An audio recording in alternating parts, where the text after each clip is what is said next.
Bonsoir à tous et bienvenue dans votre journal régional. Dans l'actualité de ce mercredi, nouvelle audition pour Ayoub, ce jeune homme touché par un tir de flashball lors d'une bagarre à Audincourt.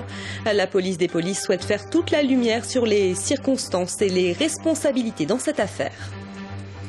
La future gare TGV d'Auxon sur les rails, elle devrait être livrée comme prévu en octobre. Nous verrons si cet équipement renforce l'attractivité du secteur et dope le marché de l'immobilier.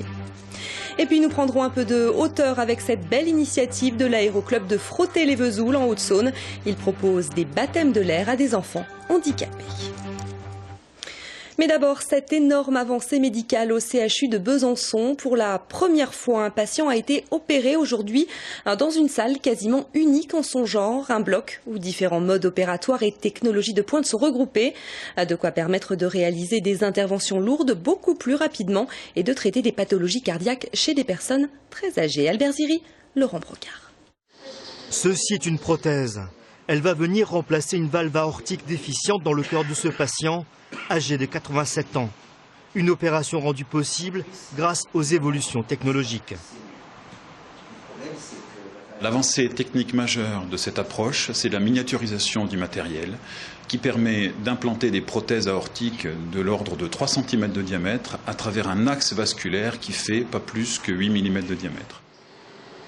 Les praticiens ont mis au point 2 techniques permettant de raccourcir la durée de l'intervention. Quand la prothèse se déploie dans le cœur du patient, comme ici, à l'image, l'intervention est presque terminée. Elle aura duré 1h30 contre 4 heures auparavant.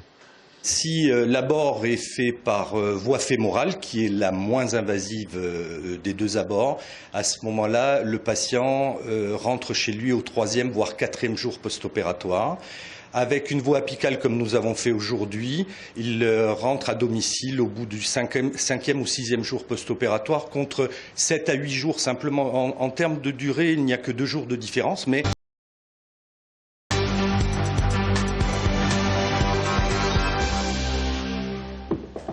Bonsoir à tous et bienvenue dans votre journal régional. Dans l'actualité de ce mercredi, nouvelle audition pour Ayoub, ce jeune homme touché par un tir de flashball lors d'une bagarre à Audincourt.